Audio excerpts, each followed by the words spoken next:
بسم اللہ الرحمن الرحیم۔ سامعین کرام، آپ سن رہے ہیں اردو ناول قانون، جنگل اور عورت، جس کے مصنف ہیں طاہر جاوید مغل، اور یہ اس سلسلے کی آخری قسط ہے۔ مجھے امید ہے آپ کو میری یہ کاوش پسند آ رہی ہوگی۔ آپ نے اگر ابھی تک میرا چینل کہانی گھر سبسکرائب نہیں کیا تو ابھی میرے چینل کو سبسکرائب کر کے بیل نوٹیفیکیشن آن کر دیجئے تاکہ آنے والی ہر نئی کہانی کی اطلاع بر وقت آپ تک پہنچ سکے۔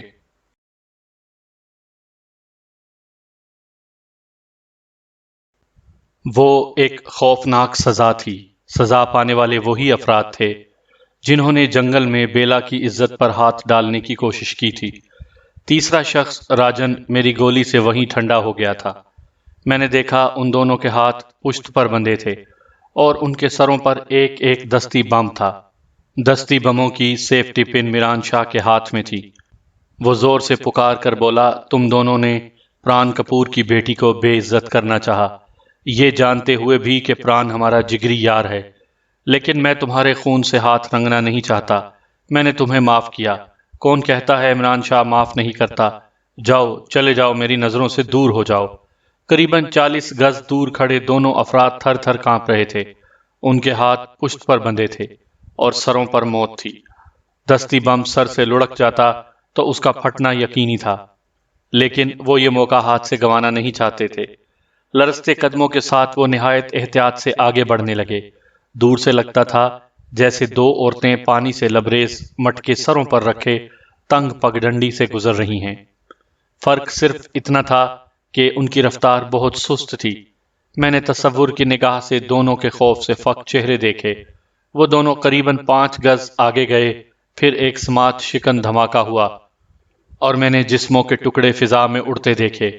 وہ ایک لرزہ خیز منظر تھا۔ میران شاہ اور اس کے ساتھیوں کے کہے اس منظر کو اور خوفناک بنا رہے تھے، اور اب محبت علی کی باری تھی۔ 2 آدمی اسے پکڑنے کے لیے آگے بڑھے۔ وہ کسی قدر سراسیمہ نظر آ رہا تھا۔ یقینی موت بڑے بڑے بہادروں کا پتا پانی کر دیتی ہے۔ میں نے کہا، چودھری محبت، تجھے کہا تھا نا قانون ہاتھ میں لے کر دشمنیاں نہ چکا۔ وہ صرف جبڑے بھینچ کر رہ گیا۔ اس وقت میں نے دیکھا بیلا ایک شخص کی گرفت سے نکل کر بھاگتی ہوئی آئی اور محبت علی کو چھڑانے کی کوشش کرنے لگی۔ وہ رو رہی تھی اور ساتھ ساتھ دونوں پکڑنے والوں کو تماچے مار رہی تھی۔ اس کا رویہ ایک عورت کا رویہ تھا، وہ عورت جو 48 گھنٹے ایک مرد کے بس میں رہی تھی اور اس نے اس کی عزت پر ہاتھ نہیں ڈالا تھا، جو اپنی جان کی طرح اس کی جان کی حفاظت کرتا رہا تھا، اور جو سخت بھوک پیاس کے عالم میں اسے 2 گھنٹے کندھے پر اٹھا کر پیدل چلا تھا۔ چھوڑ دو اسے، یہ نردوش ہے، وہ چلا رہی تھی۔ پھر دفعہ سٹین گن کی تڑتڑاہٹ سنائی دی۔ میں نے بیلا کو لہرا کر گرتے دیکھا۔ پران کپور کا بیٹا چند گز دور سٹین گن لیے کھڑا تھا۔ اس کی آنکھوں میں شعلے ناچ رہے تھے۔ چل حرامزادے چل، وہ گن کا بٹ محبت علی کے سر پر مارتا ہوا بولا۔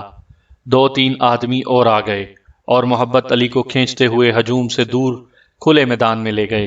پران کپور کا بیٹا بھی ان میں شامل تھا۔ پہلے والا عمل پھر دہرایا گیا۔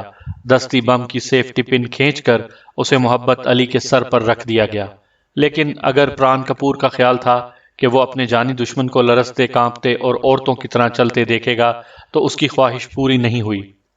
جو ہی عمران شاہ کے آدمیوں نے اس کے سر پر بم ٹکایا اور پیچھے ہٹنے لگے، محبت علی کے حلق سے ایک غضبناک غراہٹ نکلی اور اس نے چھلانگ لگا کر پران کپور کے بیٹے تک پہنچنا چاہا۔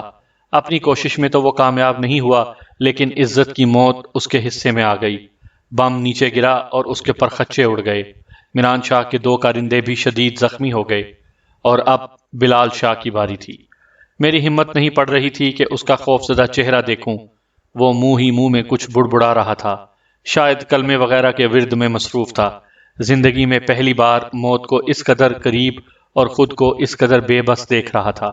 میران شاہ مجھ کو سب سے آخر میں بلانا چاہتا تھا، شاید اس طرح وہ میرے عذاب میں اضافہ کر رہا تھا۔ چند منٹ کے اندر میں اپنی آنکھوں کے سامنے 4 افراد کو دردناک موت کا شکار ہوتے دیکھ چکا تھا۔ یوں لگتا تھا کہ کوئی بھیانک خواب دیکھ رہا ہوں۔ بلال شاہ کی گلوگیر آواز سنائی دی، کہا سنا معاف کرنا خان صاحب۔ مجھ میں جواب دینے کی بھی ہمت نہیں تھی۔ 2 آدمی بلال شاہ کو بازوؤں سے پکڑ کر کھلے میدان کی طرف چل دیے۔ وہ بیلا کی لہو لہان لاش کے قریب سے گزر رہے تھے ایک تیز آواز سنائی دی، ہتھیار پھینک دو سائیں ورنہ گولی مار دوں گا۔ سب نے چونک کر دیکھا۔ پران کپور کے عقب میں غوث بخش کھڑا تھا، وہی لنگوٹی والا دبلا پتلا غوث بخش جس کے چہرے پر لکھا تھا کہ یہ ایک کمزور، کم عقل اور بے ضرر شخص ہے۔ اس کے ہاتھ میں پستول تھا اور دونوں شہادت کی انگلیاں لبلبی پر تھیں۔ جب ہم یہاں آئے تھے وہ گھٹنے پیٹ سے لگائے سکڑا سمٹا گہری نیند سو رہا تھا۔ نہ جانے اس وقت وہ کہاں سے نکل آیا تھا۔ میں نے دیکھا اس کی آنکھوں میں آنسو تھے اور سارا بدن غصے یا خوف سے لرز رہا تھا۔ اس کی لرزتی آواز آئی، تھانے دار صاحب کے ہاتھ کھول، اگر کسی نے ان سے زیادتی کی تو اچھا نہ ہوگا۔ خدا کی قسم میں نے کبھی چیونٹی بھی نہیں ماری، لیکن آج میں قتل کروں گا۔ ہاں، میں خون کر دوں گا اس کا۔ اس کا اشارہ پران کپور کی طرف تھا اور واقعی لگتا تھا وہ گولی چلا ڈالے گا۔ میران شاہ نے اپنے آدمیوں کو اشارہ کیا اور وہ میرے ہاتھوں کی بندشیں کھولنے لگے۔ جو ہی میرے ہاتھ آزاد ہوئے میں چلا کر بولا، میران شاہ اپنے آدمیوں کو قربانی کا بکرا کیوں بناتا ہے؟ آ میرے ساتھ فیصلہ کر لے، مجھے مار دے یا خود مر جا۔ چل نکال میدان میں۔ یہ وادی کے سفاک ترین ڈاکو کی انا پر ایک کاری ضرب تھی۔ اس نے ایک جھٹکے سے اپنا اسلحہ اتارا اور چھلانگ لگا کر میرے سامنے آ گیا۔ میران شاہ کا قد مختصر تھا اور جسم چوڑا چکلا، لیکن میں جانتا تھا اس بے ڈول جسم میں کتنی طاقت اور پھرتی بھری ہوئی ہے۔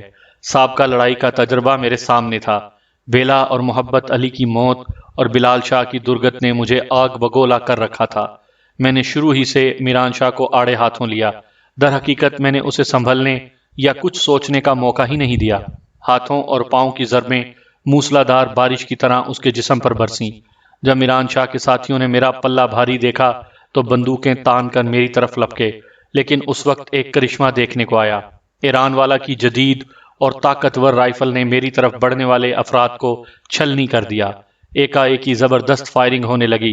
ڈاکوؤں کے دونوں گروہ پوری شدت کے ساتھ آپس میں بھیڑ گئے تھے۔ مجھے اس وقت بچپن کی ایک بات یاد آ رہی ہے۔ ہمارے محلے کے مسجد کے امام صاحب نماز جمعہ کے بعد اکثر ایک دعا مانگا کرتے تھے، یا اللہ کافروں کو ہدایت دے، اور اگر انہوں نے ہدایت یاب نہیں ہونا تو انہیں آپس میں ٹکرا کر پاش پاش کر دے۔ کچھ ایسی ہی صورتحال جنگل کے اس ویران حصے میں پیش آئی۔ ایران والا اور میران شاہ کے اندرونی اختلافات کی آگ آتش فشاں کی طرح پھٹ پڑی۔ دونوں گروہوں میں خون ریز تصادم ہوا جو کوئی 8 پہر جاری رہا۔ اس تصادم میں 20 ڈاکو ہلاک اور زخمی ہوئے اور 20 جنگل میں بھاگ گئے۔ پران کپور شدید زخمی ہوا اور اس کے تقریباً 8 ساتھی ایک دستی بم کی زد میں آ کر ہلاک ہوئے۔ جب میں نے ایک گڑھے سے اسے خون میں لت پت گرفتار کیا تو کوئی ہاتھ اسے بچانے والا نہیں تھا۔ اس کا ایک بیٹا بھی 2 طرفہ فائرنگ کی زد میں آ کر شدید زخمی ہوا اور اگلے روز جنگل ہی میں چل بسا۔ ایران والا ہلاک ہوا، لیکن میران شاہ ایک بار پھر بچ نکلنے میں کامیاب ہو گیا۔ میں اگلے روز غروب آفتاب سے قبل تا دیر اس کی لاش ڈھونڈتا رہا، لیکن مایوسی ہوئی۔ وہ ایک اداس شام تھی۔ تباہ حال بستی میں بکھری لاشوں کے درمیان میں اور بلال شاہ تنہا کھڑے تھے۔ کبھی کبھی کسی زخمی کے کراہنے کی آواز سنائی دے جاتی تھی۔ ہمارے سامنے ایک لاش تھی، لنگوٹی والے ایک پستہ قد اور کمزور سے شخص کی لاش۔ اس کی ہڈیوں بھرے سینے میں سٹین گن کا پورا برسٹ اتار دیا گیا تھا۔ اس شخص کا چہرہ شمال کی طرف تھا اور آنکھیں جنگل کے اس پار دیکھنے کی کوشش کر رہی تھیں، جنگل کے اس پار جہاں کسی بستی میں اس کی اکلوتی بیٹی اپنے ننھے منھے بچوں کے ساتھ رہتی تھی۔ سامعین کرام، آپ سن رہے تھے قانون، جنگل اور عورت، جس کے مصنف ہیں طاہر جاوید مغل، اور یہ اس سلسلے کی آخری قسط تھی۔ مجھے امید ہے آپ کو میری یہ کاوش پسند آئی ہوگی۔ آپ نے اگر ابھی تک میرا چینل کہانی گھر سبسکرائب نہیں کیا تو ابھی میرے چینل کو سبسکرائب کر کے بیل نوٹیفیکیشن آن کر دیجئے تاکہ آنے والی ہر نئی کہانی کی اطلاع بر وقت آپ تک پہنچ سکے۔